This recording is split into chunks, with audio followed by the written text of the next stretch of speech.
The Nephilim sightings are going to start soon. Consciousness has been enslaved. Your consciousness does not need your physical body to survive. It's the thing that's necessary, it has to be there. It's the coding that projects this world we currently live in. He said, I want you to read the Bible. We got reptilians on just outside of our frequency zone. Six-dimensional beings, the ancient builder race. Ideas are the highest form of intelligence, and that leads you to truth and clarity. The Nephilim sightings are going to start soon. Conspiracy and chill. There's obviously aliens. Our galaxy is insanely huge. We're just one planet. They would have needed a minimum of 6 feet of lead shielding in order to get through the 25,000-mile thick Van Allen radiation belt. This is real. They really did fake the moon landing. The world is infinitely older than that. And I mean the world with human beings in it. Skull and Bones is like one of the villains in the Legion of Doom. He said, I want you to read the Bible. The biblical flood, the Tartaria mud flood. Conspiracy and chill. The Nephilim sightings are going to start soon. The bull god ball. He said, I want you to read the Bible. There's magnets in the basketballs. There was a political party, a third party called the Anti-Masonic Party at a point in the United States. The Global Pandemic Treaty. Conspiracy and Chill podcast. All right, so we are here with Nathan Featherstone, aka the Rambling Kern. He is a YouTuber, a martial artist, a martial arts coach, a Irish history enthusiast, and a historical martial arts enthusiast. We've got a little bit in common with being part of the Irish Collar and Elbow revival, so this is definitely a brother of mine. We were supposed to meet up while I was in Ireland. Unfortunately, didn't happen, but I will be making my way back there, and we will definitely link up. How you doing, brother? I'm good. Thanks for having me on, guys. And I look forward to finally getting a train with you and meet up, Tom. Yeah, thanks for having me, guys. It's a nice little intro for me there. Appreciate it. Absolutely. Thank you for coming on, dude. So if we were going to start anywhere, I guess, what was some of the first things that got you intrigued and deep dive in Irish history and everything, you know, like Irish martial arts? Because your channel is very deep and extensive. Like most people, you know, they've heard of the fighting Irish, the stereotype or whatever, and that's about as surface level as it gets. But yours is very deep when it comes to just all aspects of ancient history, warfare, the martial arts side of it. So where did that all start? Yeah. I mean, I can even touch on the conspiracies behind that term, fighting Irish, but we'll get there eventually, I'm sure. But yeah, I mean, like the classic, like, nerdy kid who was super interested in martial arts, and, you know, growing up watching like Jackie Chan, Bruce Lee films and all that sort of stuff. And then I'd say, like, in, you know, high school, I started to wonder, like, was there Irish martial arts or was there like an equivalent of it? Because it was at that time there was like a big push for like European fencing. I'm sure like you guys have seen like longsword and all that sort of stuff. Oh yeah. And I was really wondering, like, is there like an Irish equivalent? And turns out there is, and there are like a few living traditions that are out there, and there's a few that people are, like, you know, collar and elbow attempting to revive, and, you know, other styles of fencing that were done here. I mean, people don't really understand that, like, during the like 17th, 18th, 19th century, I think at one point about 70% of the British military was made up of Irish people. So, you know, we were a pretty martial culture, as is well known. So I kind of did like big deep dive on that. I found, I think it was like Yahoo groups or like GeoCities or some like weird martial arts forum that's no longer there. And I got real lucky. It turned out to be like a load of really like knowledgeable people in there who were able to point me in the direction of the stuff that I wanted to do. And yeah, I think like stick fighting was like the big one that really caught my attention to start off, mainly because I was a really poor kid. Sticks are cheap, so it was like the cheap one to do. Like longsword is like $1,000 if you really want to get into it. Yeah, so, the whole armor kit and everything. Yeah, it's a lot. Like, so sticks was like the big one, and then once I left like high school, I was in college, I kind of a friend Brazilian jiu-jitsu and MMA, and I started like training and competing. And I kind of took that mindset into like stick fighting, and then I was like, oh, I wonder if they're grappling. And then Ruan McFadden, his amazing work on collar and elbow, helps kind of push that out into the forefront. And then yeah, like with the stick fighting stuff, the first thing I did was like, oh, I wonder is there people out there who do MMA or like an equivalent with that after learning some of the Irish stick stuff, and joined up with the Dog Brothers, started fighting with those guys, and yeah, the rest is history, as I say. How old are you, Nathan? Good question. 33, I think. Yeah, 33. Okay, yeah, just so I can put it into perspective, like as you were growing up, what the culture was like and whatnot. So, very good, man. Continue. Sorry to interrupt you. Yeah, no. It's actually like that's kind of an interesting one too. Like, I think everyone now, especially like I know most of your listeners will probably be from the States. Like growing up, boxing, like combat sports here, were very much viewed as like that's what the thugs and gangsters did. So it was like now we have the likes of Katie Taylor, like one of the greatest women boxers of all time, if not one of the greatest boxers of all time. And then obviously you have Conor McGregor. So like combat sports were super, super niche. Like when I started, I was training with, Conor McGregor's gym. They kind of opened like their second facility in the city center. But I mean, they were training in like an old like car, like mechanic shop, which is like mats on the floor that they kind of decked out. And then now they're in, state of the art facilities. Like the culture around martial arts has really, really changed here. I mean, Ireland itself in the past 30 years has changed an insane amount. I think people outside of the country don't really get an insight as to how much it's changed. Like in my lifetime, I mean, being gay has been legalized, pornography's been legalized, contraception, abortion, gay marriage, like all of that stuff in my lifetime, which is it's crazy. Like to think that when I was born, you couldn't even like buy a Playboy or suck another man's wiener. Exactly. So porn was illegal in Ireland at a point? Oh yeah, up until like I think the mid 90s. Like you couldn't even buy condoms in the mid 90s. Come on. Yeah. People had to like go across the border into the north and like smuggle them back. Damn. Just to like, that's why there were so many Irish people. They were just, what else are you gonna do? Have you ever been to the States? Yeah. It was the first time there. I was teaching in Orlando in October. Flew over there and did some seminars. What did you think? It was great. I was really lucky to have. All right. I'll preface it with like my impressions of Orlando. To me, it's like somewhat of a hellscape, but outside of Orlando, it was really, really cool. I'm so impressed by like how you guys manage your wildlife, because it's like even just flying across America, there's so much green and forestry, and like when the friends I was staying with down in Orlando, like all the swampland and the actual like wildlife parks you guys have are just phenomenally cool. I think Ireland has like the lowest forest in all of Europe.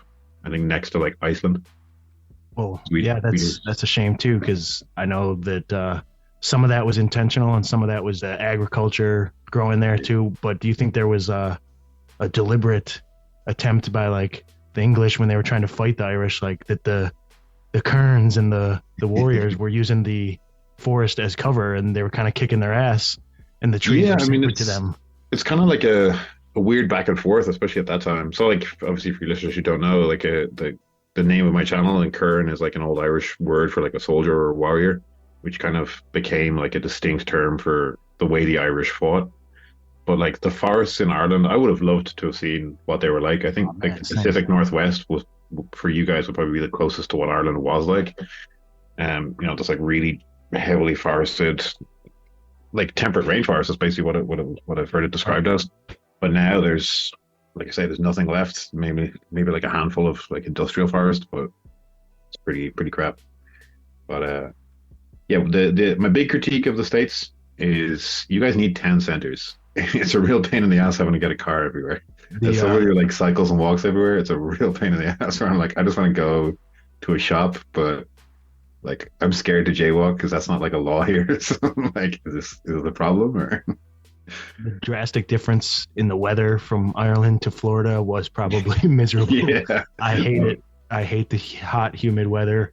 I really loved my time in Ireland due to my favorite weather being, the cooler, mistier, cloudier type of terrain. So when I was out there, I loved it. The forest I went to, I think it was in Omagh in Northern Ireland, and there was a little forest preserve there, and that was honestly one of the coolest forests I've ever been to in general. Like we definitely have some nice scenery here in the Midwest when it comes to just like woodlands and stuff. Yeah. But honestly, like the little bit that was left, yeah, it left me wondering like how epic and almost like fantasy Ireland had to have looked like hundreds of years ago when it was largely forest cover. So Yeah, it's a little if you ever bit get an sad. opportunity, I mean, next time you're back over, I'll show you some of the step bogs like up on the mountains.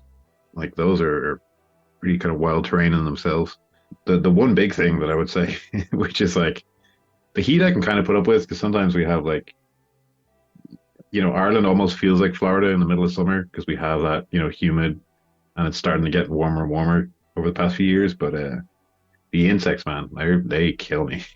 Like I don't know what it is about my blood. I don't know if it's all the potatoes or something, but my God, they just destroy me. The bogs and all that terrain. I know on your channel that you did like solo camping and solo hiking and stuff like that with just the equipment that would have been available to like a 17th century soldier and whatnot, right? Yeah, it's something I really want to do more of, but we can have a weird, like we have pretty weird laws around wild camping here where it's technically illegal, but technically kind of legal. So trying to find spots to do it is difficult. And I think the big issue I've actually run into of trying to like plan some of future hikes is that lack of forest. The Irish at the time would travel super light, and they were known to basically like there's a good account from a Spanish guy in like the 1600s where there's a bunch of Irish guys fighting in Spain, and he thinks they're all dead because they're just like lying on the ground. He's like, oh, I guess they've like frozen to death, and they just get up the next morning and they're like, right lads, where are we going? They just like rolled up in their cloaks and just like slept on the ground, and the Spanish guy being like, yeah, they seemed absolutely fine with that. That just seemed to be like part and parcel for what they do. When you're out there doing like a solo camp, in terms of like wildlife, what predators or what animals do you have to like really be aware of in Ireland? Very little, very, very little. Goats people? was the big problem with most of where I go. Yeah, people. People's the big one, especially like I'm lucky that like when I go camping, I'll always do it like midweek, because any place where you can kind of get away with camping in Ireland, it's usually just filled with people drinking beer and absolutely destroying the place. And that's usually the problem, especially when you're solo camping. You don't want to run into a lot of people who are taking the piss. Now, that's not to say that like everywhere is like that, but because I'm like near the the biggest city, any place that I can kind of drive to, generally that's what you end up running into. Did you bust him in the head with a shillelagh? I saw some of your videos hitting a coconut, man. That's cool stuff. I love it. Yeah, man. That was always like a big like push for the channel to like actually showcase like what the stuff is and what it does. I mean, obviously, like Tom, you're a martial artist yourself, but there's so much like bullshit in the martial arts world, and there's like, I think weapon arts especially, there's like this really weird like idea that it's so deadly you can't test it. People have all these weird opinions of like, no, you got to do it this way and you got to do it that way. And like, I mean, I know you guys are in the States, but I get comments all the time of like, well, I just pull out my 45 or I pull out my 9mm. And you're like, yeah, that's good for you guys, but it's not an issue I'll ever run into. But Right. Testing out the likes of the shillelaghs, like what I really wanted to showcase with those as well. I mean, the one I have, apologies, I don't know Imperial too well, but like the one I use is pretty light, like 300 grams, and like that thing, you've seen it, like blows coconuts apart. And I've even got hold of like some ballistic testing skulls and like a ballistic gel to do the same thing. People always think that if you're swinging these clubs around that they got to weigh like a steel bar, absolutely break things apart. But it's like boxing, like you don't, big heavy swings are not near as effective as quick ones. Same with weapons, it's the same with swords. People think that they're big heavy lumps of iron, and they're really not. And when it comes to the shillelagh, it's like the weapons were banned when the Irish were under control of the English, or they were trying to prevent them from being able to rise up and revolt. So the shillelagh was kind of like a clever way of them hiding a weapon as a walking stick, if I'm not mistaken, right? Yeah, that's spot on. Yeah, like we had the penal laws, which, I mean, there was kind of different versions of them done across loads of English colonies over the hundreds of years that they were in place. But in Ireland, they eroded loads of different things of, religion, and obviously weapons, which is a main thing that I focus on. But I mean, that's why I was like joking with a friend about this recently of like Rising of the Moon, that gathering with pikes and going to fight the Brits. That seems crazy, but I mean, up until even in the Easter Rising, which is like 1916, there's pictures of British soldiers confiscating pikes that guys were using. I mean, this is when it was like after, or well, sorry, during World War One. These guys were literally like running at like soldiers with machine guns, just swinging pikes at them. So like weapons were one of the first things to be kind of curtailed. I think gunpowder was like the big one, but obviously they didn't want anyone to get hold of it because they had the big issue that because so many Irish were in the army, that a lot of them would bring weapons home. But if you got caught with them, it was a seriously big deal. And then you add in, well, we make sure they can't get hold of gunpowder because that's what makes them work. So that was a big way of making sure that they could control the Irish population pretty easily. So yeah, no, it's not my weapon. It's just my walking stick. What are you talking about? Just club this guy over the head. And that's the thing with it too. Like people think it's actually pretty interesting to a lot of, like, I've trained a lot of stick arts over the years, and I think something that people kind of miss out with the Irish stuff is like it's one of the few arts I've done that's like mainly based around stick. Like a lot of the Filipino stuff that I've done, it's like based around using swords and knives. Whereas with the Irish stuff, it's specifically that type of stick. So like the swings are quite different, but a lot of it, and I think it's a weird misconception people have with it, is that they like expect all these guys were trying to kill each other constantly. Now there was like deaths, trust me, there was a lot of people like got skulls cracked open, but a big focus was like to not kill each other, because a lot of the events that these would happen at were like, festivals.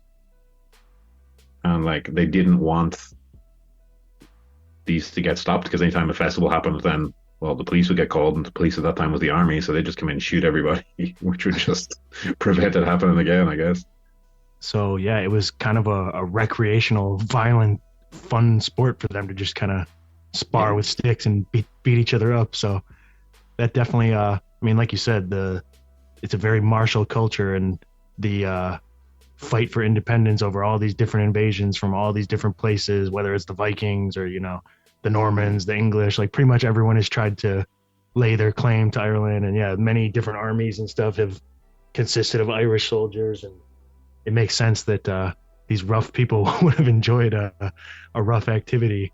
And I know you said the conspiracy of the Fighting Irish name. So even though it seems like it has some merit, what is your conspiracy to that? Well, it's not even really a conspiracy. Like obviously you guys would know, like the Fighting Irish. What's it, like a college football team? Yeah, Notre Dame. Notre Dame, that's the one. Yeah, so like that term was used in what would it be, like late 1800s. Basically just used like as a slur. Basically like, oh, you can't trust the Irish, they're like constantly fighting. Like I don't know if have you guys ever seen like the Punch cartoons? It's called just Punch? No, I don't think I have. I don't think so. Well, it's like a term used for like these specific type of like newspaper cartoons that were put out. I mean, if one of you guys are near a computer, just put in like Punch cartoon Irish, and it's like those stereotypical like super racist drawings you'd expect. And some of the ones of the Irish are like, I think there's one where it's like a monkey with like a whiskey bottle sitting on top of a barrel, and it's like all the. Oh yeah, that's literally one of the first ones. Yeah, there you go. He's got a shillelagh in his hand. Yep. So wow. This is where like my channel kind of why I did what I did with it, because when I say to Irish people like, oh, there's Irish martial arts, immediately they go like, no, there's not. Like, fuck off, that's not a thing. Because there was such a push in Ireland because of that to be like, oh no, we're not that anymore. Like, I'm sure you saw it when you were here, Tom. Like, Ireland now is pushing this very like metropolitan Western, like modern nation to the world. For sure. Ditching a lot of their traditions because they don't want to be viewed as like drunken savages. With that being said, though, what is funny is the anecdote. So like, I flew in, I got my rental car, like I was just getting settled, and I was having trouble, adapting to driving on the other side of the road. Yeah. Finally figuring out where to park for my hostel that I was staying at. So as soon as I got like foot on the ground, like I parked and I was on my way walking to my hostel, within about 2 minutes, dude, of walking in an alleyway, I see the end of a brawl happening, and this guy is getting hit with a walking stick, not a shillelagh, but more of like a stilt, like a metal stilt. And the guy's on the ground. What? And this guy just cracked the dude with a walking stick. I swear, like minutes into my, touching down an island, I see this aftermath. And then, this guy's like screaming and he was beating a dude with a stilt. I didn't see it actually happen. And then I see this mother like, "Oh, don't look at that, son," and like cover her son's eyes. Welcome to Ireland. Well, I'm in Dublin. Yeah. Yeah, that sums up Dublin pretty well. Hey, how's the immigrant situation over there? Here in the West, we hear on the mainstream media, so we don't know how much we can trust it, but we hear that you guys are just absolutely getting slammed with all these migrants. Yeah, so like obviously this is going to be a touchy topic for many different people, but I mean the actual truth of like what's going on is it's been a thing for a number of years, and basically it's just pure ineptitude from our government across the board. Like housing's a good example, but this is just another one. We have an election coming up soon, and like all of the big parties are promising like, oh, we're going to sort out immigration, which is fine, but it's too little too late sort of thing. And especially after the war in Ukraine, like we agreed to take on massive numbers of refugees, which it's a good thing, but we don't really have the ability to do it. And that's not saying like, oh, we need to close our borders, but it's a case of like we're putting them in tents in the middle of winter in Ireland, and we're running out of tents. Like that's the level it's going to. Like Ireland definitely does need the influx of fresh blood into the country. That's no denying that, but we've very much got a case of like open borders and not really checking. Like for people who, like for asylum seekers who are coming into the country, it's kind of known now that a lot of people are coming in, and some are legit, but a lot of the ones who aren't are just getting away with staying here or like disappearing out of the centers they're in. They're not being properly vetted. Oh, not at all. I mean, there's a few cases now. How much is blown out of proportion, I don't know. But cases of like guys tearing up their passports and pretending they're from somewhere else. Once they land. So, like, not even the issue of not getting vetted. The ones who are then vetted and said like, oh well, you shouldn't stay here, then they just disappear off into Ireland and stay here. I think that's really getting people's blood up, and I think as well, like I said, housing here is a crazy problem right now, and it's been for. I mean, our government said we had a housing crisis like 10 years ago. Nothing has changed, and I think that's really like lighting the fire under people. So, I think that's just like it's kind of like a perfect storm, if you get me. Yeah, it's not the biggest country either. So like depending on the number of people you're going to bring in, that's going to back up healthcare or housing, like you said, and everything else. That's the problem. Like I mean, we've had healthcare or issues with Irish healthcare for the past 10 years as well, and it's not been updated. Like I've seen similar with you guys in the States, where like governments kind of go, oh, it's good enough, and don't plan for the future. And that's been a big issue here for a long time. Like I think only last year, maybe, we got back to like pre-famine levels. So we can definitely like take more people into the country and grow the country, but when it's done so poorly and we're not looking after, the country itself, it's not going to end well. We're seeing signs of it now. Like, I mean, there's been a few cases in the past few weeks of like landlords setting up, like closing down. There's a one where like a pub with a hotel attached to it closed down, said to like everyone, oh, we're just renovating it, and then the next day said, oh well, actually it's going to be a refugee center, we're bringing them in tomorrow. And then I think like some unknown person like petrol bombed the place, which is like eventually that will lead to someone getting hurt. Because of that like sneaky shit being done, it's really just like pushing people to do that sort of shit. I'm not saying it should be done, but I think that's going to happen more and more if it's not being dealt with and managed properly. Mike and I's point of view, not to speak for him or our listeners, but being more conspiratorial minded, it seems like a lot of times I would believe that leaders purposely want civil unrest and, divisive things so that people kind of fight against each other instead of uniting and kind of causing a social change of some sort. Instead, they're left to get angry at each other and kind of like stir division and stuff. Like, it's crazy that those riots were going on over the immigration like a week or two after I had left Ireland. Yeah, I mean, that whole situation was dealt like, again, that's really showing how badly our government deal with things. For your listeners, there was a stabbing happened in the middle of the city, and now it's like this weird kind of like, immediately the way the news reported, where it was like unnamed male individual stabs people, including children, in the middle of the city. And as soon as they don't release anything about the individual involved, you then know that it's going to be like, an immigrant or an asylum seeker or whatever. It's not to justify people's actions or whatever, but that then just fires people up, because then they're like, it fuels that conspiracy side of things. And I think a big part of what's going on here is the same as what's going on across a lot of Europe, of just pure ineptitude from governments, and most likely using, like, we have a lot of skilled like immigration that needs to happen in this country. We have like a huge amount of tech companies here now, so we bring people in for that. But I think on the other end of the spectrum is like, you also need like unskilled labor. And I think a big part of what's going on is like a big push to get people in to fill those roles. And a very cavalier attitude from the governments of like, well, fuck it, we'll get in whoever we can and we'll deal with it later. Which is, as you can see, not going particularly well. No, that's to say the least, and definitely widespread for sure. And to kind of swing things a little bit into the martial arts / conspiracy thing.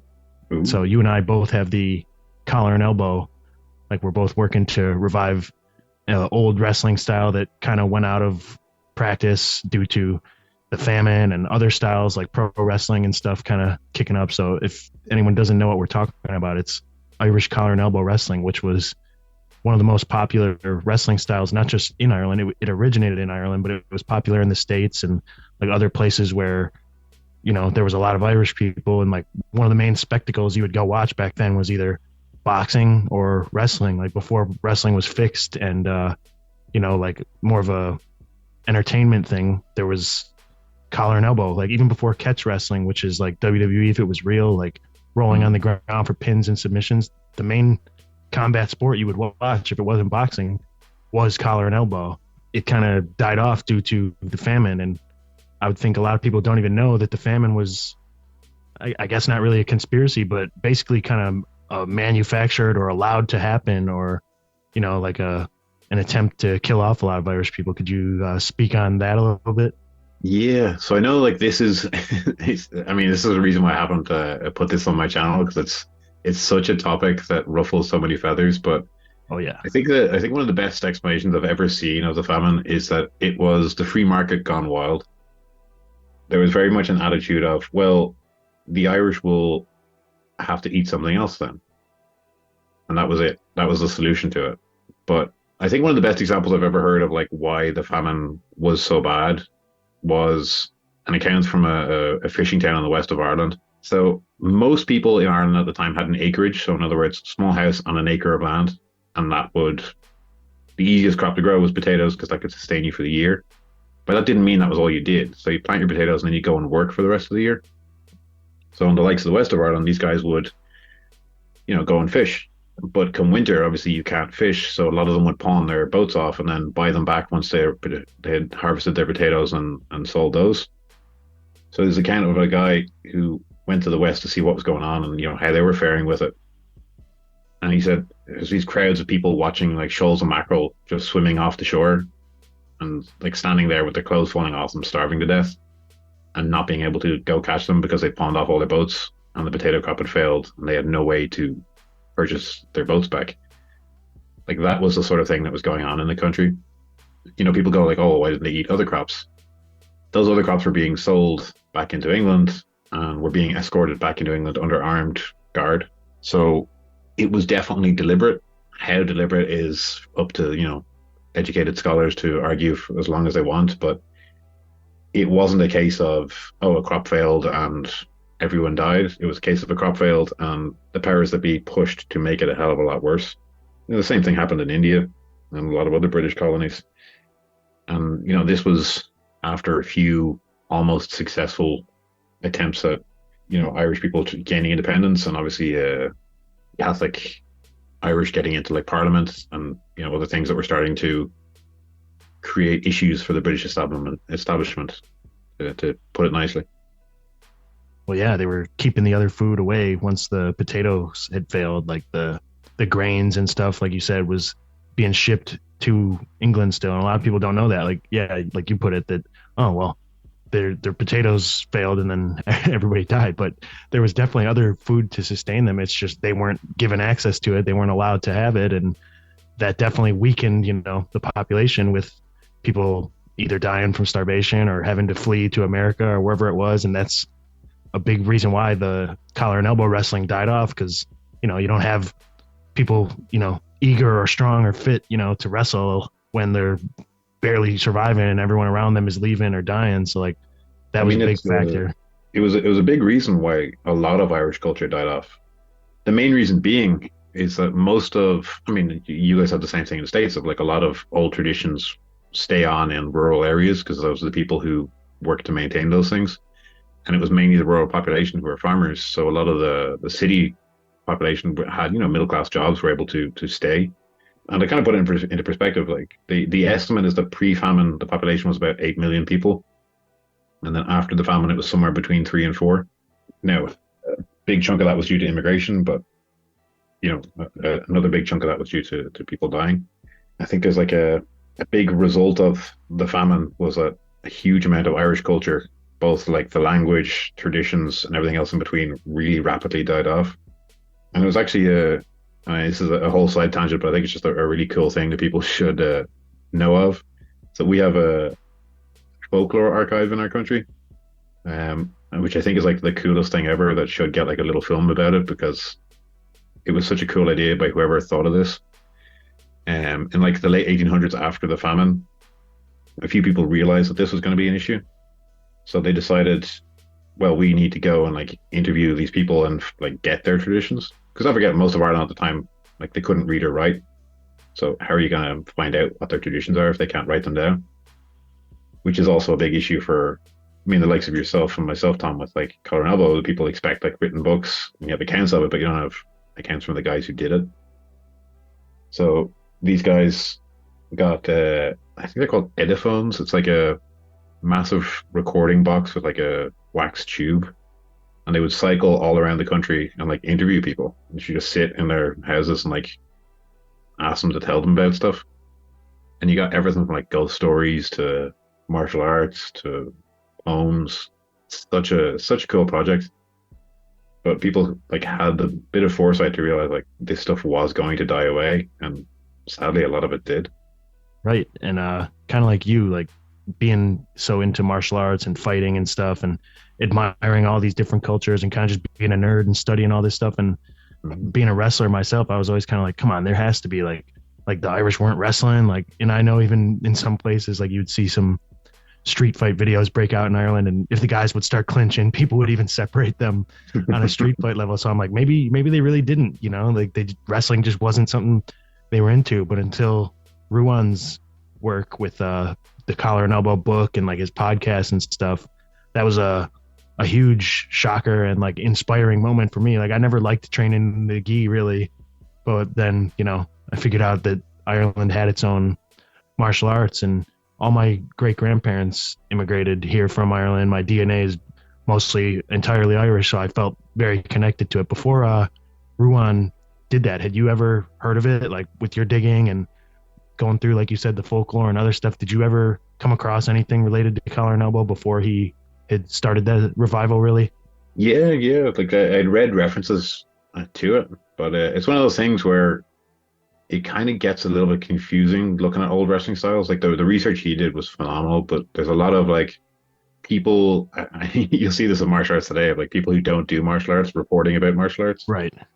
And then they'll say like, oh, it was there had a bout of collar and elbow, and then he pinned him to the floor and submitted him with a leg lock. And you're like, that Right. that doesn't sound like collar and elbow, So it was kind of hard to sift through stuff and figure it out. But at least now, thanks to the works of Ruin and having access to the internet and being able to research this stuff is a hell of a lot easier than it was. And getting to actually train it and do it is a lot easier because a lot more people are interested in wanting to get out there and do it.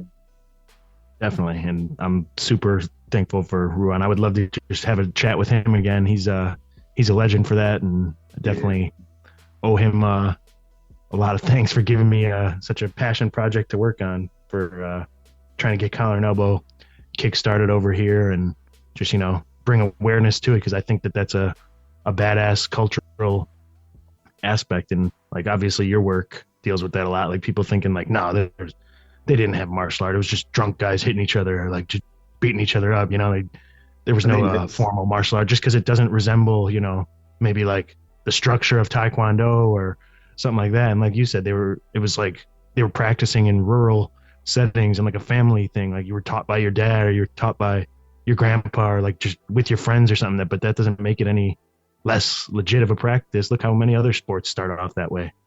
Look how many other sports are still done that way. Right. This is the argument I always have with people. It's like, look at like wrestling in most of Eastern Europe, or look at like boxing even in Ireland today, or even like boxing for you guys. There's a lot of clubs that have just been like family run for like decades.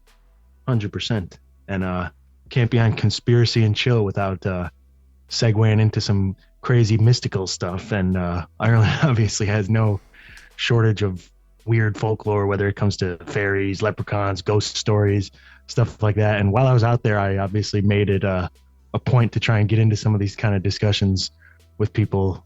So do you believe in fairies? Do you have any unexplained ghost stories or whatever, and just throughout your life or during your... To give your like audience a context to what you just asked me, right? Fairies is not what you guys would think of. It's not Tinkerbell. Right. Fairies are like... broad term. Yeah. Generally, it's kind of viewed as like very mischievous spirits that could and did impart a lot of like potential good, but usually a lot of bad upon you if you messed with them. Like a lot of stuff will be attributed to them, like, if your child was stillborn, or, like severe stuff.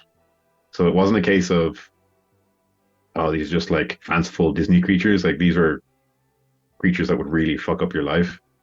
So, not saying I don't believe in them, but I wouldn't fuck with them. I think most Irish people would have a very similar opinion. Like, I mean, and your viewers can look this up. Like, we diverted a motorway because it was going to go through a fairy fort, which, again, to explain what that is, it's like a mound that we attributed to like where fairies would come out from the underworld. So, like, yeah, even our government took it serious enough to divert the building of a motorway around one. Yeah, I just pulled the story up. The Independent. John Walsh on Monday, Irish roadside tracked by fairies right of way. Yeah, that's incredible. So you guys are for real about that. Yeah, and it's I mean, you might have seen this time when you're going through the Irish countryside. Like, you'll see occasionally just like a single random tree in like a full, agricultural field. Now, I should know this better, but I think it's like hawthorn. There's some specific trees anyway attributed to fairies, and you just don't cut them down or touch them. And I've heard like loads of stories, how real they are or not, I don't know, but like I've heard ones of like people going to cut them down, the tree falling on them and instantly killing the guy, or all sorts of superstitions around them. So it is one of those things of like, are they real? I don't know, but I fuck with them. No. But as for like other weird traditions, I think like there's a lot of... Ireland's like really fascinating in that like we have so many traditions that like overlap with Catholicism that are like way, way older, but then kind of get muddied into Catholicism. So it's like almost hard to know which is which. But I think like the big one that most people would be aware of would be banshees. Right. And like I know a lot of people who've, at least said that they've had run-ins, and the modern thing is that people kind of attribute it to like foxes howling. But I've had a few people who've said they've had some pretty spooky encounters with it. But Any yourself? Anything you can't explain, or anything weird when you were out on your solo camps? And thankfully not. But I usually sleep with a knife under my pillow, so I'd say like the only weird one I've ever had was like something walking into my camp within a few feet of me, and then like waking up, hearing it there, and not being able to see what it was, and like scrambling for a light source, and then whatever it was being gone. But that could have been anything. That could have been a sheep or whatever. But those are the situations you get a bit like, oh, what the fuck was that? yeah, I'm sure. How desolate? Like, where were you at when that happened? Oh, it's like up in the mountains.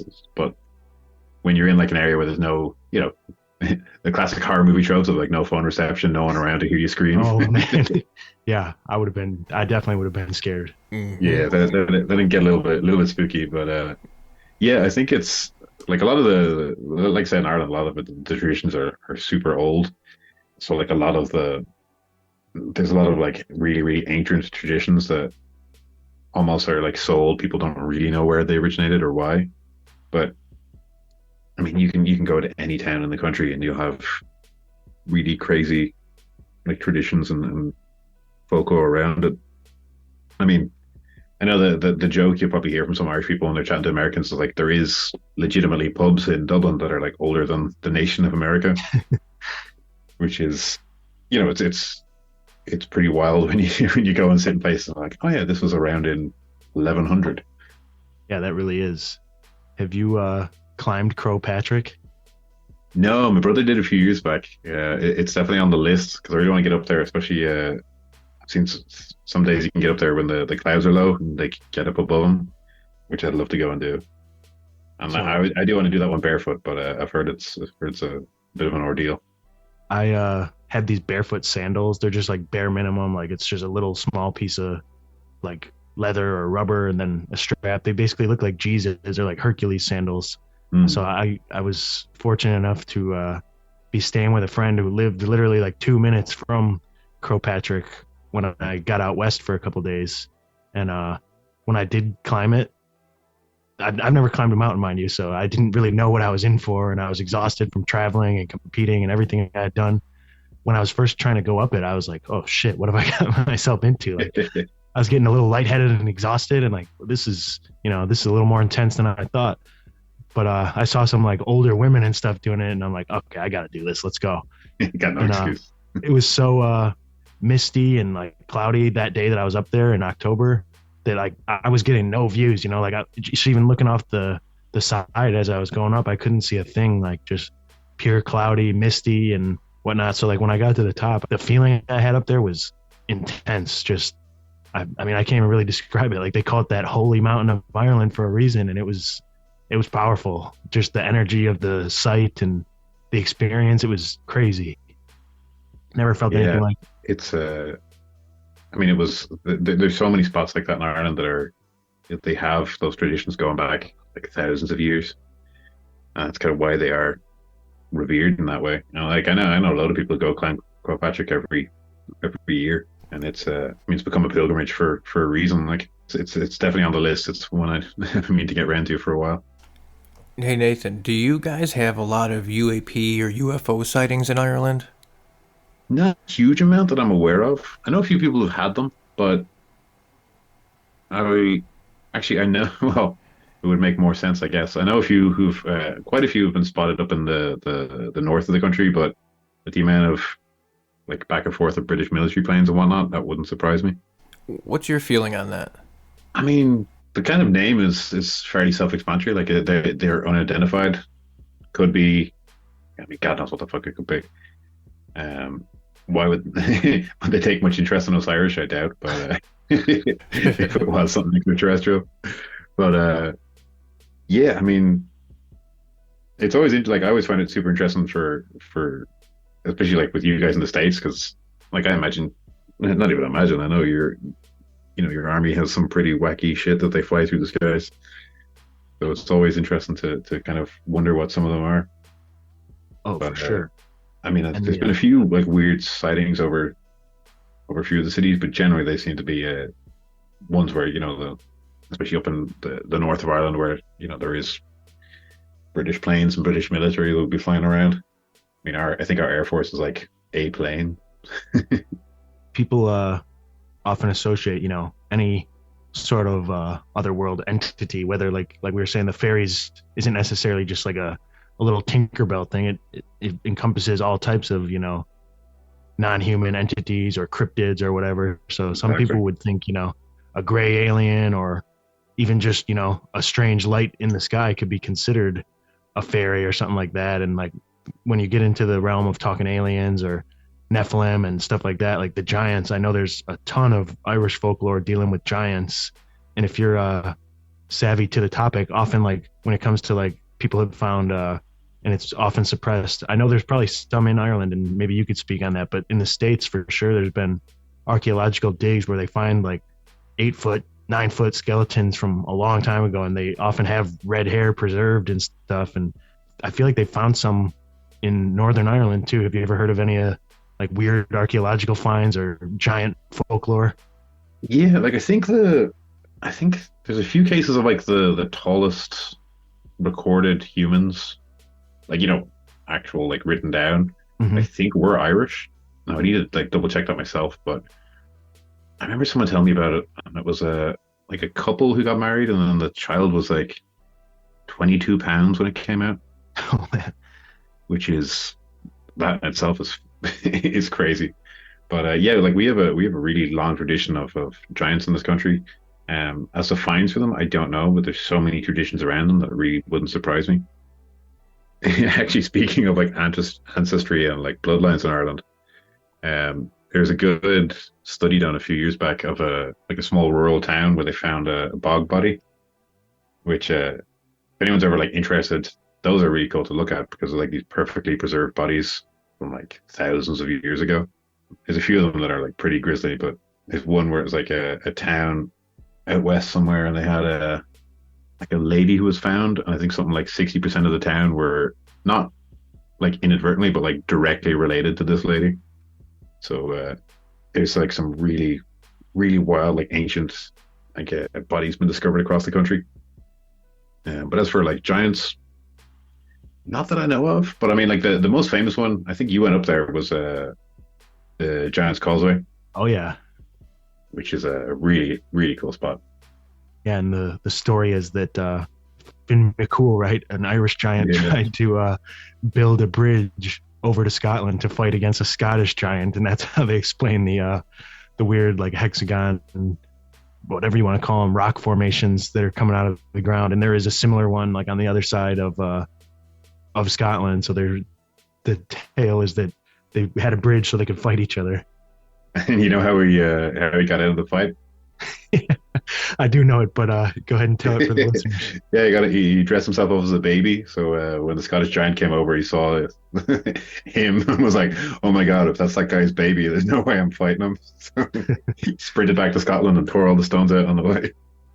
Yeah, I love that tale. So many goofy and just silly folklore stories too. Like it's just there's so much to go through. Do you have any favorite or any that are dear to your heart when it comes to the just mythology or superstitious stuff?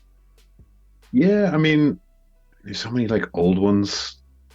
Well, I suppose two ones that I have to touch on. I mean, like the Abertaka is a cool one, and that's like that old, where like a lot of people kind of consider the idea of like vampires to originated from. Oh wow! It's like a story of it's like 5th century that it dates back to. Like it's a really, really old story of this kind of like warlord or like chieftain who had magical powers and was kind of like feared by his people.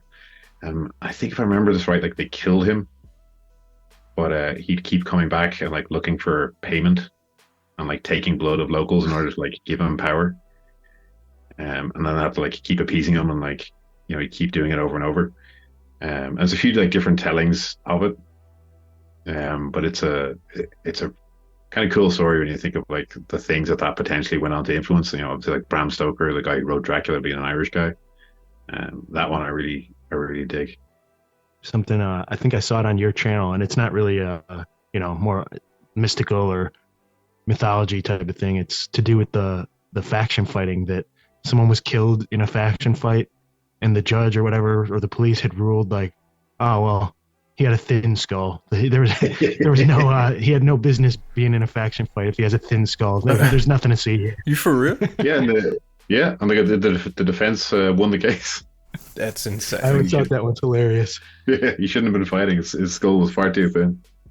I mean, we have some pretty wild, like, kind of ancient, like, stories and traditions. My mind's blanking. There was one where I was like, oh yeah, that's a good one, but I mean, probably actually, this is kind of like, speaking of conspiracies, this is kind of a cool one where, like, obviously you guys know of the leprechaun. Of course.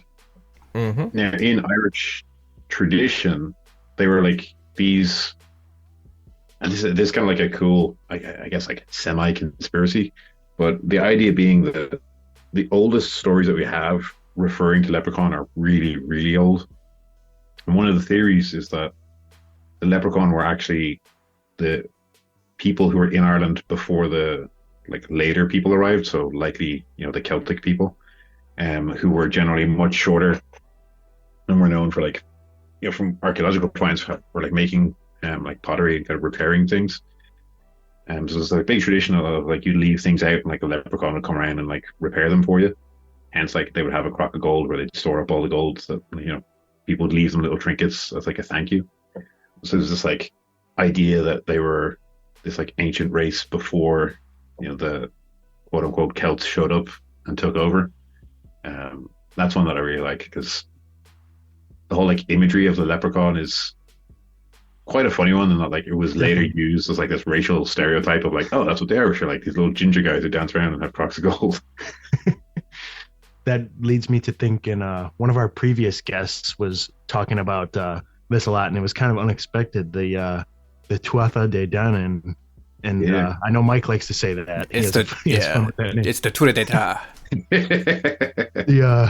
The story is that Tuatha there was multiple races, you know, inhabiting Ireland at different times, and a lot of them were like you said, the little people, the leprechauns, or the Fomorians, that was like these demons or whatever that came from the sea, and then these elven type of races, and yeah, that's just wild.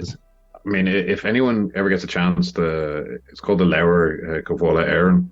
If you ever get a chance to read that, the Book of Invasions is basically what it translates to, and there's loads of different versions of it, but it is such a cool story, and it is kind of like the kind of unofficial history of Ireland. Like, it was written by kind of combined together by a bunch of unknown people in like the 11th century, and it's kind of like the unofficial record of what was going on in Ireland pre Catholic Church or pre-Christian Ireland.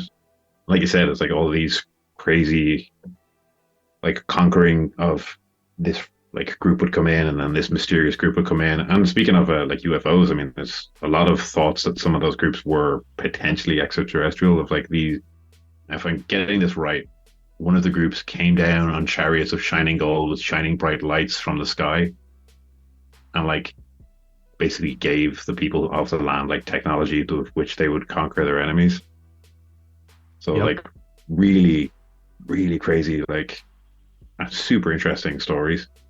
It really is, and it lines up with a lot of other, you know, mythology or origin stories and stuff from around the world. I think one of them is said to have come after like a great flood or something and landed in Ireland, and then like you said, that story is of people coming down from the heavens is all over, whether it's the Sumerian or other cultures talking about the same thing, or races coming out of the sea and stuff. That yeah, I know that they consider it mythology, but at a time, yeah, like you said, it was considered the actual history of Ireland at a time. So who knows if even an ounce of that is true? That is some wild stuff.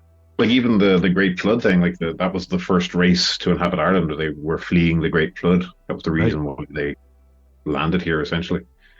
Like it is wild, all the overlap. Like, you know, coincidence maybe once, but when it's across so many different things, it's like, you know, it starts to kind of add up.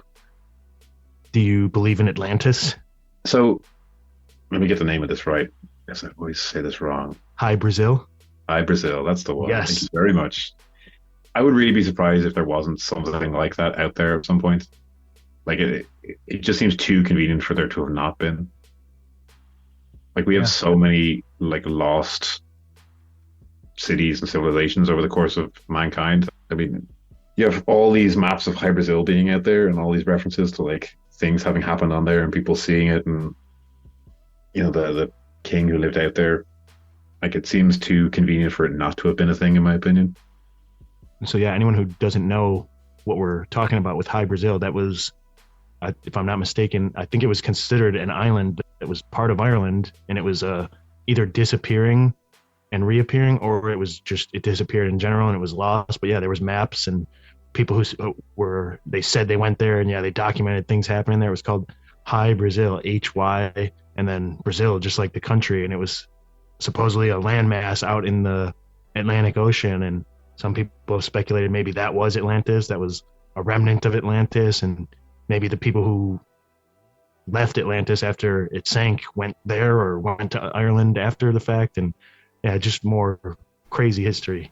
I think 100% it had to exist because I'm a big believer in the Perry Reese map, and Hy Brazil is actually indicated on the Perry Reese map, as well as, like Nathan said, a lot of other maps. And I wanted to get your opinion, Nathan, on a couple of, I guess you could say, unknown Irish mysteries, and see what you know about it, or if it's still, conversed about, or like still, I guess, pondered about. The first one would be the bank robbery that happened in 2004. I think they stole like 27 million pounds or something like that. Are you familiar with that one in Belfast? Yeah. It was one that I'd heard of, and I don't know the details too well, but like, I mean, a lot of different theories in and around it. But as to like the one that I've like heard of, but I don't really know a huge amount about. What about the? I find myself going down these damn rabbit holes on YouTube about like unknown, unsolved, people going missing and whatnot, and one of the big ones was Peter Bergman. He was a gentleman that they have on all the CCT footage walking around Ireland, and he just went missing. And do you know anything of the Peter Bergman case? No, but one thing I would say, and this is something that like is a little bit of like I don't know, I suppose a somewhat more dark side to like Irish history, is like there is a huge amount of missing cases in the country, and a huge amount of like fairly grisly murders that have happened over the years. But like on one of our national talk time like radio shows, I remember hearing an interview with like our police officers are called Gardaí here. The old Irish word for like Gardaí, she calling it like a guardian of the peace. But I remember talking about them finding a murder in a house and kind of like just outside like the city center. And I remember describing it as like this ritualistic, like satanistic murder. Of like I won't go too deep into the details, but basically the guy saying that like, yeah, it happened. It was like known about by the police, but then they just said like, oh, it was an accident. The guy fell down the stairs. Nothing happened. There's like a big thing in Ireland of, I won't say cover-ups, but making things more palatable to the public, I guess, would be a nice way of saying it. So missing persons is something that there's been a huge spate of over the years. I think one of the big issues in Ireland of like people just assume, oh, it's an island and people go off and do their own thing. But it wouldn't be surprised if certain people kind of turn up many, many years later, hidden, buried under something, or up in the mountains or in a bog. It's such the fairy world. Yeah, right. For a small island, it's surprising that there is such a large amount of people, that do go missing and are never found until, years later, they turn up under something. Tom, I know that you are super into druids and whatnot, and one of the things that I wanted to see if you guys could educate me on is St. Patrick's Day. He was supposed to drive the snakes out of Ireland, but there was no snakes in Ireland. From what I understand, that was kind of a code word, if you will, for something else, right? Yeah. So I mean, again, one of those like scholarly things people argue about. I mean, generally, it's kind of agreed upon that was a way of saying the pagan devils out of the country, and like the non-Christian believers. Yeah, and, like obviously there was no snakes here. A lot of the mystery schools, whether it was in Ireland or Gaul or whatever else. Like the Druids were, I guess you could say, like one of the original secret societies because they didn't write things down. They had, like strict initiation things. You had to study for so long. You had to know so much things, and they were just kind of protective of their knowledge. And a lot of even like Egypt and stuff, the snake was like one of the main symbols of that. So it would make sense that they were pointing to that instead. And yeah, he was here to convert people to Catholicism, and he drove out the pre-existing tradition because there was no records of snakes ever having been there. And have you, Nathan, ever come across Tartaria? Like, do you know what that is? No. So that's it's like an all-encompassing conspiracy, and I guess some people would tie it to Atlantis or lost civilizations, but it's something that's kind of like popped off in recent years about lost civilizations, that like the architecture around the world all resembles each other like too well, and like it's very hard to have even replicate to this day, that like the very Roman looking or like cathedral type of buildings and stuff like that it appears all over the world, and that there was like a global empire at a point. And some people have speculated, there was Atlantis, there was this really advanced age, Atlantis fell, they kind of landed in Ireland, like the west of Europe, Ireland, Spain and stuff, and that civilization spread from the west to the east, instead of where they tell us like it was the opposite, that it was east to west, and that there was like this all-encompassing global empire that some people speculate that it started in Ireland, and it had like free energy that would harness energy from the atmosphere, and all these stone megaliths were on like ley lines around the earth to harvest energy and stuff like that. And it's got a lot, like I said, it kind of just is a broad term to cover a massive topic where people have all sorts of crazy theories and speculations about, like, they call it the old world or whatever, but some people have tied that to ancient Irish culture, and like kind of credit if there was like a worldwide empire at a point, that some people think it started in Ireland and they kind of went out and spread things around, whether it was the Druids or some other groups that has been lost to time and they don't tell us about. But yeah, that's definitely something I think you'd get a kick out of looking into. Oh, for sure. It's definitely like, one of the interesting things that I'm chatting to someone about this recently, the way there's kind of like three major events across any European country that, like, if it happened, you'll kind of have a good understanding about them, of like, did the Romans conquer it? Were they colonial power, and were they involved in World War II? I think Ireland not having any of those things kind of makes it like really weird and unique, especially like not having the Roman Empire. Like, they were not, we had obviously the Roman Catholic Church in Ireland, but Right. It wasn't the Roman Catholic Church, if that makes sense. Like, it was its own weird, unique mishmash of the pre-existing religions, which was like, from all the early records, seems to have been really frowned upon, because they were just the easiest way to appease a local people is like, yeah, we'll do your traditions and we'll just tag our bit on at the end. So I think there was a big push after like the collapse of the Roman Empire for all of these people, with at one point Ireland being incredibly literate and well educated, for these people like spreading their ideas out and across the country, or not the country, like the continent, I should say. So I'd say there was definitely a huge immigration in and across Ireland. And actually, one thing, let me just double check this, but it was in Newgrange, there was a chimpanzee school, I believe it was. Oh yeah. And it's people think, Barbary ape. Like, people think that with like Ireland at the time, or even Europe in general, that like these people didn't move around a lot. And the thing is, they did. Like, I know of there's a helmet found in like the south of England, and they know for sure that the rubies in the top of it, and this helmet's like Vendel period, so it's like even way pre-Viking, like the the angles, that they know that like those rubies came from one specific mine in India, because that's the only place that you can get them. So people have this like strange misconception of like, people didn't travel around a lot, and they did. I think like ideas really did spread across a lot quicker, and like there were a lot more back and forth than people kind of give credit for our what our ancestors were doing at the time. Definitely. And people who don't know what Newgrange is, that's a mound in Ireland, and it's like a tomb, they speculate, and it's aligned to the solstice, where the inside of it lights up just like once or maybe twice a year. Is it once or twice? But just for a couple of minutes during the solstice, the sun shines through and illuminates the whole tomb, and that's it. So like, it's older than the pyramids of Egypt. And yeah, like you said, they had the monkey skull. So like, there's definitely a lot of proof that people got around. And who's to say, maybe, whoever built Newgrange, like that was kind of like the prototype, and they end up in Egypt, and all right, now we're going to perfect this, and they make much more extravagant things down the line and align those with the stars or astrologically. And yeah, it's crazy stuff to speculate.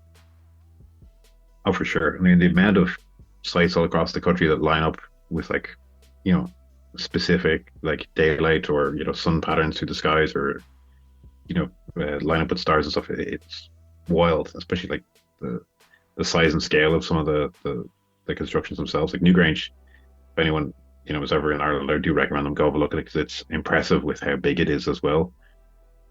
What major city do you live closest to? Yeah, I'm in the south of Dublin. The south, okay. So South Dublin. I'm just looking at a map here. So I was wondering how close you were to Roslin Chapel in Scotland.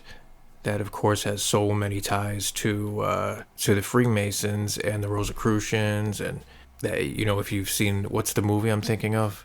The one with Tom Hanks. Da Vinci Code? Yes, that is heavily featured in that. Are you familiar with Roslin Chapel at all? Yeah. Like I've heard of it through the Da Vinci Code. Mm-hmm. Yeah.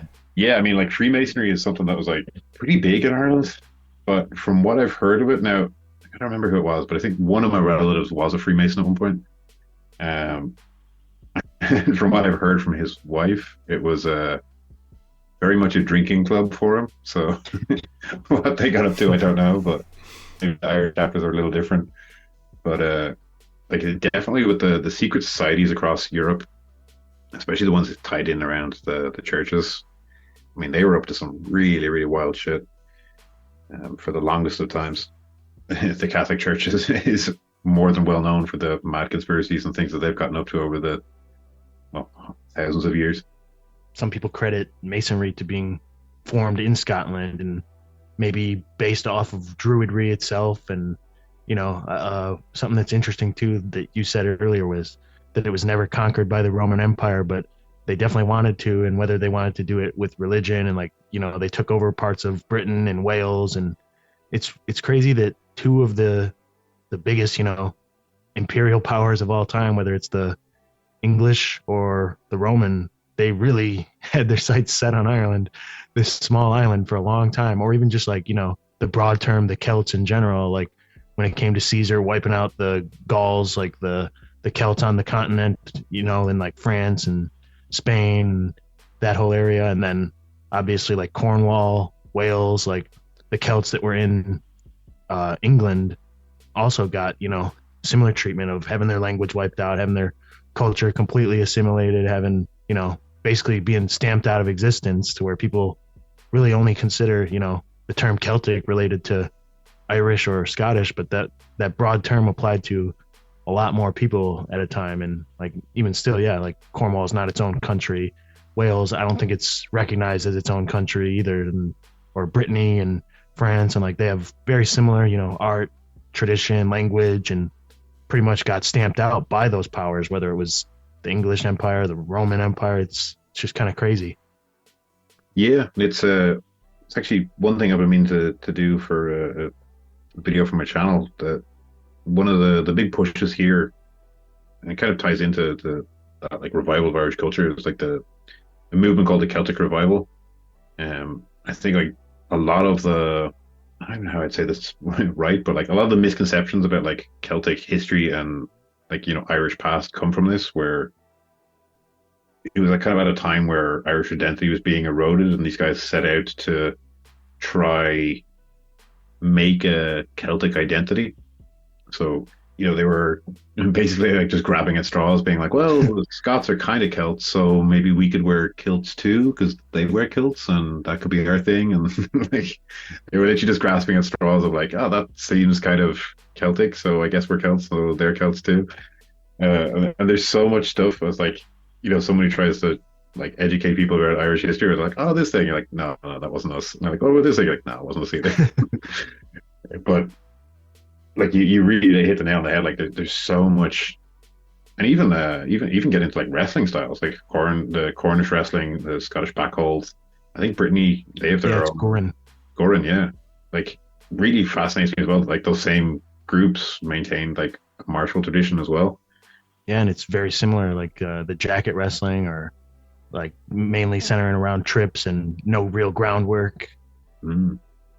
And obviously the Welsh being renowned, the best archers in the world. Yeah, and something I didn't really realize either. Like I knew it was based out of the west of England, and like as I got into catch wrestling too, and that the guy who kind of like laid the groundwork and rules for catch wrestling was a Welshman, and Wigan, where it's like sourced from, and that's even where I went to compete, is like 20 minutes north of Wales. So like, yeah, the wrestling culture was extremely storied when it came to Celtic peoples, for lack of a better term. And I definitely put a lot of passion and motivation to try and help bring that back as best I can, whether it's with Irish wrestling over here, or I taught the wrestling seminar when I was in Ireland, and I definitely want to come back and help teach some more and participate in some of those wrestling tournaments and just do whatever I can to help that become a thing again. It's a tough one, like, because like I said, there's a weird cultural element to it in Ireland of people wanting to modernize as such, but as a result distance themselves from Irish traditions and the Irish past, which is it's a real shame, because like we have one of the oldest languages in the world still spoken, but it's slowly being eradicated. It's the same thing for all of these traditions that like they really should be held on to. And can you speak it? I mean, I have decent enough conversational Irish, but not as well as I would like to. It's one of those things where like I used to be able to speak it better than I can now, but not having people around that I can speak Irish to makes it more difficult to keep it up to par. I thought it was interesting that basically all the signs in public and stuff still have the the Irish pronunciation, so that's cool. I couldn't read any of it obviously, but it was nice to see. Yeah, it's one of my favorite like silly things is to watch Americans try like pronounce like Irish words and Irish names, because they're batshit crazy. Like, and actually one of my favorite things, just for all your listeners, is this will really like summarize Irish people and Irish culture really well. Is we have no word for no. There's no word in Irish for no. So like, if someone asks you a question, you're almost always answer it with either a statement or a question, which once you start to understand that, you really understand how Irish people talk to you. It's like, oh, how you doing? I'm grand, how are yourself? Like, it's always following up with a statement and followed by a question. And the language itself is it's mental. Like, it gives a lot of good context for the country.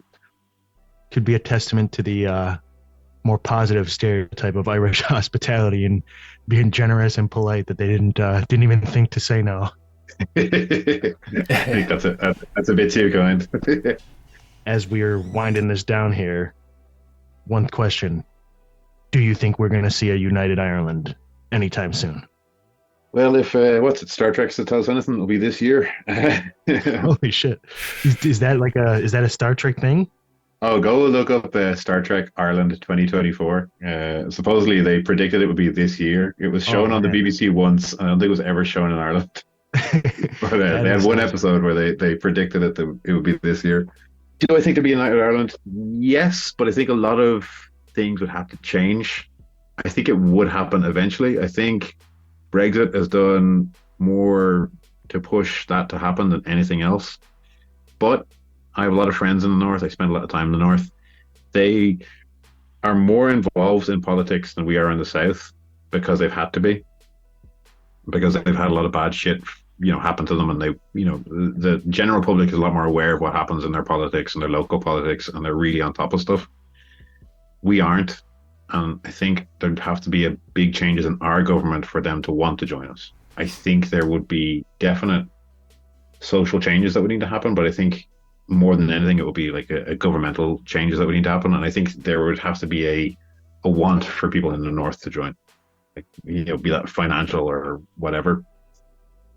I do think it would happen. I could see it definitely happening, but I think there would have to be, like I said, there would definitely have to be changes for them to want to join us. I just looked it up right here. It says in 2366, the Irish unification was noted by Lieutenant Commander Data as one of the numerous examples in history where terrorism was successfully used to bring about political change. Other examples he listed were the independence of Mexico from Spain and the Kenzie Rebellion. So, yeah, man, this is the year. That's crazy. Predictive program. All right, one final bit before we head off. Obviously, people have very mixed opinions on the IRA and the things that they did. Few things that they did to change the way things happened, which both of them I find kind of amusing, is they'd always call before blowing up a bomb, which I find quite amusing, that they call the authorities and be like, we're going to blow up a bomb here on this time, so just get everyone out of there. They almost always targeted financial districts, which is really what forced the change. I think they caused more financial damage than like anything during the period of those bombings. But the biggest knock-on effect that they've had, and you'll see this anyone who ever goes to England, there's no public bins anymore. And it's really frustrating when you're in a major city and there's no bins anywhere, because they used to leave bombs in bins, so they had to take them all away just in case. I think that again, a testament to the fairness and the politeness of the Irish people to at least notify before they're about to commit a terrorist act. Exactly. That's great. Far too kind. Mike, you got anything else for our boy Nathan here? Yeah, where can everybody? I know everybody's going to want to know more about what you have to offer. So where can everybody find all of your content? Yeah. So Rambling Kern. So Rambling and then Kern. You'll find me on YouTube and Facebook and all Instagram, all that good stuff. Thank you for coming on, bro. Everybody, be sure to check out his channel. Would definitely love to have you back on and chat again. And I hope to see you in person later this year, and we can have our historical meeting in Phoenix Park to do our part for reviving Collar and Elbow. Yeah, I look forward to it, bro. And I'll record the whole thing. Oh yeah, let's go. I will definitely be back probably later in the summer or fall, so we are going to have to meet up this time. All right, that's a deal. That was the Rambling Kern, aka Nathan Featherstone. And let me tell you, Nathan Featherstone's a pretty fucking cool name too. It sounds like a Dungeons and Dragons character. Yeah, he's a badass. It's in his name. We knew we were going to get a good episode when the guy's name is Rambling Kern, and he's a good talker. His YouTube channel is pretty much just all him, sharing knowledge that he's acquired. So I knew he was going to be a good guest and definitely up my alley. Hopefully you and the listeners enjoyed some of the Irish deep dive stuff he was going into, because I know I definitely did. Mm-hmm. Yeah, I liked how we touched on a lot of different things. I mean, we really touched on a lot of different things. So I always liked that. I always like when we kind of bounce around and kind of like a smorgasbord, if you will, of different ideas and conspiracies. And one of the things that I asked him about in our conversation was the immigration thing, and how in the West, it seems like, the media is pumping us with all this propaganda that they're getting slammed, which, Nathan said, yeah, it essentially is how it is. But the reason why that was so pressing on my mind is because this morning I was out for breakfast with my wife, and we were talking, and she's like, oh, I forgot to tell you, you're going to be mad. I'm like, what? See, she has a part-time job. She has a full-time job that she does, that's her main. She does like corporate analytics for Verizon, okay?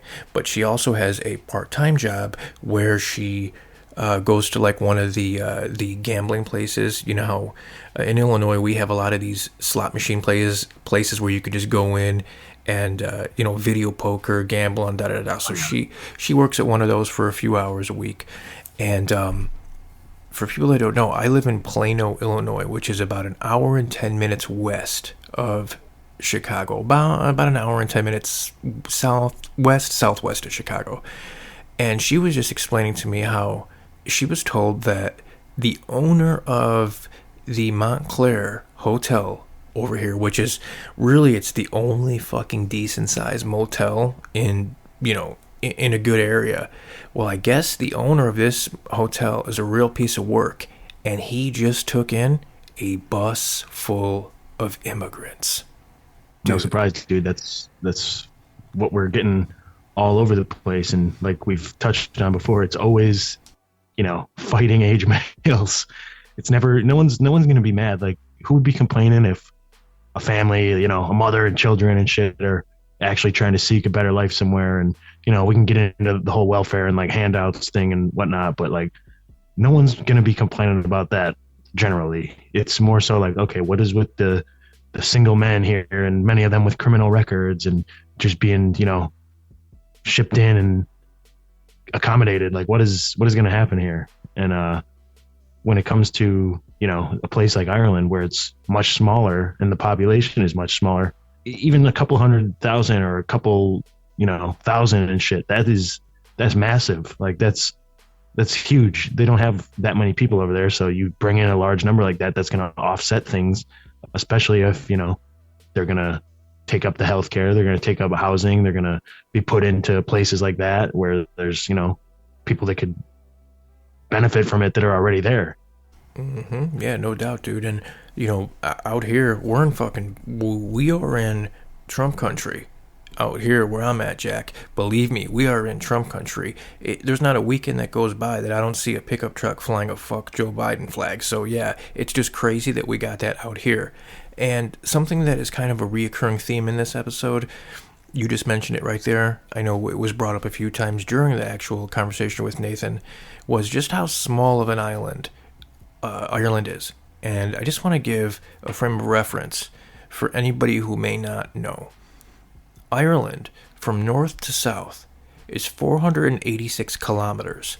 That is 302 miles from north to south. You can walk it in like a week. You can walk to the top and bottom of Ireland in like less than a week. You could drive it in 4.5 hours. Yeah. And then from west to east, east to west, it's 275 kilometers or 171 miles. Are you fucking kidding me? It's the size of the state of Indiana. I think Indiana's bigger. Probably. So just imagine you bring in, I don't know, let's estimate 100,000. That's going to be a lot more, impactful than doing that in the United States per se, because we have a lot more places that people could go to. But somewhere like that, yeah, it's a lot more of an impact. Yeah, so Indiana, it is 270 miles from top to bottom at 140 from east to west. So yeah, damn close. It's basically the size, a little bit bigger of Indiana. That is insane. When you really put it into perspective, that's not a lot of fucking land. And I'm biased, obviously. I love Ireland. I love Irish culture. And it is crazy that such a small little place has produced so much rich and crazy history. So from Chicago to St. Louis, Missouri, it's 4 hours and 18 minutes, 297 miles. So yeah, just to give you kind of, an idea of what we're talking about here. So I recently found out that I am Irish and Scottish and amongst, many other things, kind of a mutt. But I was always kind of taught growing up, or told growing up, that I was English and Italian. So I just find it funny that I don't think people really had a fucking clue what they were until, the last decade or so, when 23andMe and Ancestry really became a thing. Everybody was just kind of walking around based off of what, they were told. And your mom told you, hey, you're this, because her parents told her they were this. And, my grandmother always said, we're not Irish, we're English. And, she wore that proper. Guess what, dude? I'm fucking more Cyprus than I am English. I'm 4% Cyprus, 3% English. So I'm mostly Irish and Scottish. And if she was alive today, I don't think she would fucking believe it. She'd be like, that's fucking bloody hell, bloody bullshit. Yeah, I just think that's crazy. So stay away from pedophiles.